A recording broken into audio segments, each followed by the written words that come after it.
ideologically opposed to freedom, or maybe more correctly, ideologically supportive of the state in one way or another. And they're kind of committed to that idea and they're very vocal about it. I don't know that there's anything that can really be done about that. You know, you're stepping on their toes. That's what happens, right? There's a separate group of people that I think we don't hear from a whole lot. I hear from them more. Most of my social interactions in Keene are with people who are not Free Staters. I mean, I see you guys from time to time, but really not a lot. But I have a lot of interactions with neighbors and friends who aren't connected here to the freedom movement. But many of them are very freedom friendly. As you well know, there's a strong native sentiment that favors freedom in New Hampshire. That's ordinary, it's normal, and you don't hear about it. It's not like real high profile. You don't hear about it a lot. In Keene in particular, it's very noisy on the part of the people who are pro-statist. So my question is, some of those people, my observation is some of those people have not ideological disputes, but stylistic or methodological disputes with Robin Hooding. And in fact, some have told me, I feed meters. So like they're pre-Robin Hooders. Before any of us ever lived in New Hampshire, they were going around feeding meters. So this is not controversial. These people are happy with feeding meters, and they're very freedom friendly. So they're potentially allies, but they have some other objection. Stylistically, and I don't know, sometimes it's the video cameras, sometimes it's who knows what all, but do you have any sense for what can be done? I mean, I do certain things that I think you guys are probably largely not aware of, but what can be done publicly or in terms of perception and reach out to those people who are ideological allies but turned off for some other reason? We've come up against this objection forever. And I want, hopefully, everyone on this panel to address this question. Of the people out there who will say, to sum up that sentiment, it's usually said, well, I agree with a lot of what you guys stand for, but I don't agree with your methods. And of course, the question that should be asked, I think, in that case is, well, what do you mean? What is it that you don't agree with? Can you be more specific? And, you know, everybody's got their thing, right? So for everybody, it's something. So it's, well, I don't like it when you record people in public. Or I don't like it because you follow and harass these meter maids. Or I don't like it because they just come up with something. I don't like you smoking pot in public. Or toplessness, women should not be topless. You know, so these are people who might be with us on 60%, 70%, 50% of the issues. They feel that they understand where we're coming from, maybe on certain things. But then we're doing things, and inevitably when you do something, it's going to polarize. And that's kind of comes back to something we were talking about earlier with Robin Hooding, seemingly to be this like unassailable thing. You're helping people, but yet there's all these people that, you know, and again, a small percentage, I think, but very vocal, who speak against it. What do you say? How do you address this issue of, well, I like a lot of what you say, but I don't like your methods? How do you handle that? Well, I want to empathize with anyone who's, you know, reaching out to have a discussion about, you know, improving tactics. And however, I have to be true to myself, and that's ultimately where I'm going to come from when I'm having that discussion and showing that empathy. It's like, I hear you, that you feel this way, and this is why I feel this way, and just being peaceful and explaining why I do what I do and being true to yourself. I think people can recognize that even if they strongly disagree with what you do, if they see that you're being genuine and that you feel like you're doing a good, right thing, I think that most people can respect that. Yeah, being a local, I hear a lot of these criticisms from people I grew up with, like, oh, you guys have some of the right ideas, not all the right ideas, but some of them, and you just cross too many lines. And I mean, I think the lines that are crossed in Keene and in New Hampshire as a whole, but to be realistic, mostly Keene, I think those lines that are crossed are completely necessary. I mean, like, this is pushing boundaries that just don't happen elsewhere. And I mean, like, one thing I heard once while I was Robin Hooding was, you know, I used to be able to bring my kids downtown before you people, but, you know, you guys walk around topless, smoking pot with guns. It's like, that happened 3 years ago before I lived in Keene. Sorry, I don't really know where I was going with that actually, but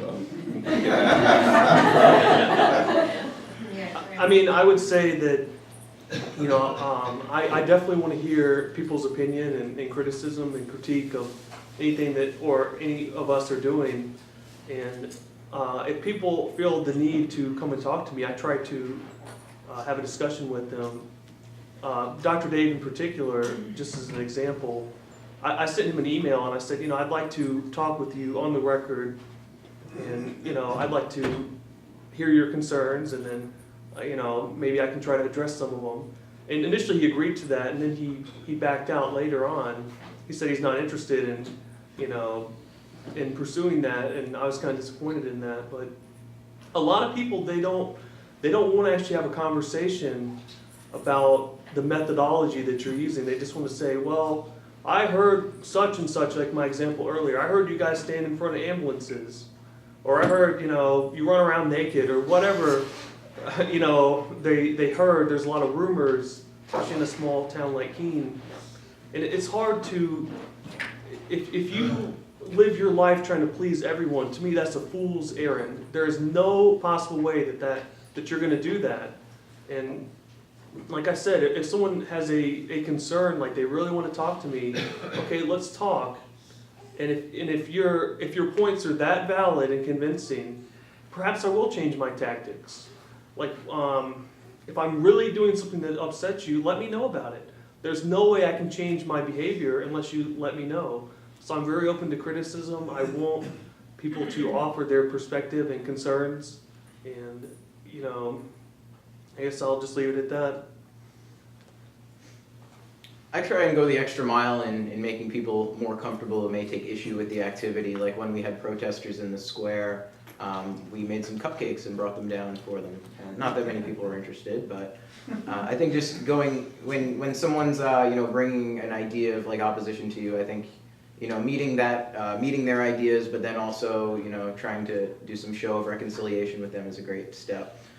One thing I think could be said about, I guess, every activist community, it's not specific to New Hampshire, is that when somebody involves himself in activity, engages in an activity, it's going to come to consume the identity of that person in other people's minds. So people may see me and associate me with Robin Hooding, or James with Robin Hooding, or some of the other projects we've been involved with. And for that reason, I think it's good to have a diversity of activities that one's engaged in, and they don't all need to necessarily be political. Sometimes when I'm out Robin Hooding, I'll have the snow shovel in my car, and if I can't find the parking enforcer, I'll shovel out the parking lot so people can walk in between the spaces without having snow up to their knees. These are just little things that I think really, you know, and it doesn't need to be publicized that much. It's just one of those things, like people see the Robin Hooders picking up trash or shoveling snow. They're going to appreciate that. And I think it's something that's incumbent on all activists to go the extra mile and try and be more of what you'd like to see emulated in the community. Even if you can't dedicate all of your time to one activity or another, people will pick up on those things, and perhaps they'll emulate some of those things. I'd like to add real quick, a lot of folks too, they will say, like, you know, what Ian was saying, I like what you guys are doing, I don't like your methods. And some people will say, well, why don't you do X, Y, Z? Like, why don't you focus on welfare corruption or whatever their pet peeve is? And my general response is, you know, okay, I agree that's an important issue. Why don't you do it and show me how to do it? Like, it's one thing to just tell someone how to do something, but it's like learning. I could tell all of you guys, like, okay, here's how you do something, and, you know, I'm an Excel guy. Here's how I do it in Excel, but, you know, I should tell you, I should show you, and then you guys do it, and so I know you learned, right? But, you know, I'm always open to learning. I'm like Pete Ayers says, in court, they ask him, like, what's your highest level of education? And I don't remember how old he is, but he said, like, 35 years. You know, I want to just hold the question for just a moment, because we've kind of come on to a topic that I think is really important. I just want to throw this out there about being peaceful. I wanted to come back around to this, you know, because the critics and the quiet critics, you know, saying, well, I like a lot of what you say, but I don't like your tactics. Well, first of all, okay, what do you mean by that? Does that mean I'm only supposed to do politics? Because people don't like that either. You know, as we found out with the school board meeting, we brought 12 people in there, proposed lower budgets, and you know, we were voted down, obviously, but we were spoken against, we were laughed at, we were told by the people in this room, especially one attorney who's like, you know, Mr. Parliamentarian, who gets up there and basically plays for the state.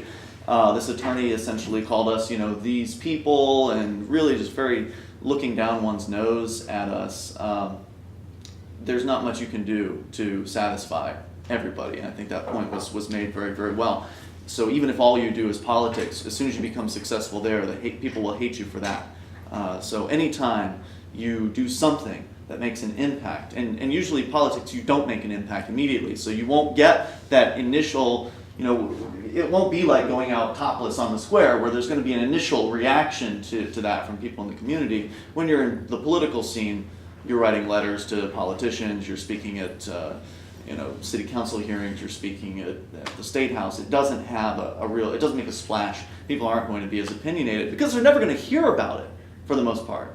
But when you do something that people hear about, it makes the news. That's when people have opinions, and when you're upsetting their viewpoint of the world, they're more likely to bristle against it. If it's something that challenges their long-held beliefs, they're likely to bristle against it, so we really can't make people happy. But I think one of the most important things we can do consistently, I agree, James, we should listen to critique. I've seen you know, keen activism change over the years. I've been there for a long time, and I've seen it shift. I think like the school outreach, for instance, there was a real pushback against that from some people in the community. And so we changed our tactics. Rather than talking about school sucks, let's talk about how great education is, but maybe government school, not so great. So kind of change the perspective, be more effective with what it is that you're doing. The other thing that you can do consistently, regardless of what other people think and say, is you can remain peaceful, especially in the face of people who are threatening to you, especially in the face of people who are critical, getting up in your face. There have been a lot of situations that people have been involved in, and I think everyone at this table has experienced this, because we're all out on the streets, we're all doing things. A lot of situations where people have threatened us or, you know, attempted to escalate a situation, and we've successfully de-escalated those situations. So I'd like, and Derrick, I'm going to think of one here, but if you want to add an additional one that you can recall and how you handle that, how you stay calm. One of them was this camera.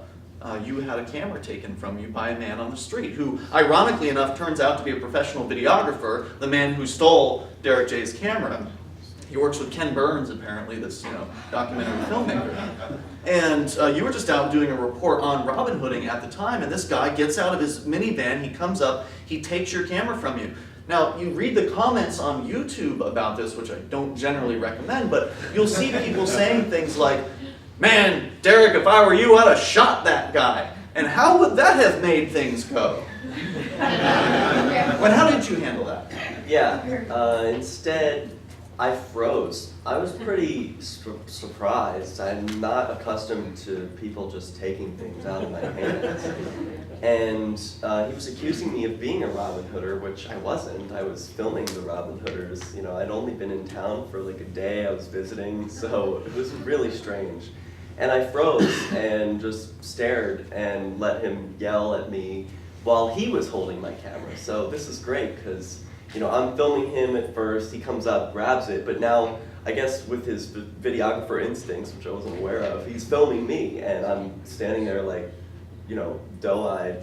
And instead, the driver who was at the car, who was had the meter fed, he comes out and was like, "Well, wait, that's my car, it's okay, you know, that's all right, whatever was happening, it's fine." You know, it's just like trying to de-escalate. This third person who didn't really see what was going on, didn't really know that the camera had been stolen or anything, was just like, he saw something was wrong, because there was one guy yelling and me just very confused. And I think if you'll watch the video, it happens pretty quickly, but he ends up being like, "All right, I became the aggressor here." He doesn't say those words, but then he turns around and gives the camera back after having like threatened me, and apologizes and goes on his way. And I thought that was a huge win, because it could have easily escalated. I know a lot of people's first reaction, especially in the comment section of YouTube, was like, "Why don't you pop that guy?" You know, like I can pop anyone. But that was what a lot of people's reaction, I think, would be, and I think it's a good general rule to keep the 5-second rule of like before you speak or before you act in a really strong way, maybe take a breath and think about what you're going to do for 5 seconds. No one's going to blame you for just like taking a breath and thinking for a little while. And on camera, it actually worked out pretty nice. So that's one situation. You've had a run-in. Yeah, I hate to say that. I've had several situations like that. I mean, like was talked about earlier, there's the Dr. Dave Berman incident, and that was more humorous than anything.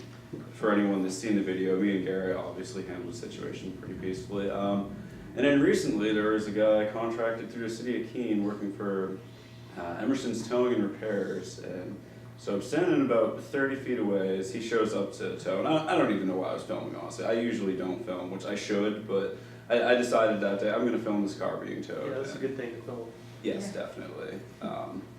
And the dude gets out of his vehicle, and the first thing he says is, "Get that camera out of my face or I'll knock your teeth out." And this is from about 30 feet away. So, you know, obviously, if someone's telling me they're going to knock my teeth out, chances are I'm going to keep filming. Situation only got uglier from there, but I handled it relatively peacefully. I mean, I personally think I could have handled it better, honestly. I've been told by a lot of people, like, "Oh, you handled it fine," like, you know, the guy was screaming at you, he told you he'd knock your teeth out, he told you next time he'd have to, he told me in front of a cop, because the cops eventually got called by someone else. He told me, "I don't have a gun, next time I will." And, yeah, I could have handled it better, but realistically, yes, I handled it peacefully, because that's really the only way you can handle situations like that without escalating it to violence, and I don't want to deal with that. You know, this is something that I've struggled with. You know, on one hand, I want to defend myself, but like a guy named Nick, there's a video where he punches me, he takes a swing at me. And, you know, I made a very conscious decision, like, you know, if this guy's going to hit me, you know, go ahead. And I made the decision, like, I'm not going to do anything. Perhaps if he, and I didn't file charges, and perhaps I should have, but one of the things, like, if he had injured me or my property, I probably would have been more upset. You know, I forgive the guy. I mean, he was upset and he punched me. And it is very hard to remain peaceful. It's hard when someone is really angry at you and yelling, and I think that like what really motivates me, you know, I've changed a lot over the years. A couple years ago, I would have decked the guy. I mean, there's no doubt in my mind. And I think being around people who are peaceful has definitely shifted my perspective to, you know, peace is the way, and that's how I want to live my life. I don't want, you know, I don't want to get violent unless it's absolutely necessary. And, you know, perhaps if, you know, someone was trying to kill me, I probably would defend myself. But, I mean, like if someone is just talking to you, even if it's in a very angry tone and cussing you out and they're very upset with you, I mean, the reality is that's not going to hurt you. It's not going to hurt you if they're filming you. It's not, you know, at the end of the day, you're going to be fine.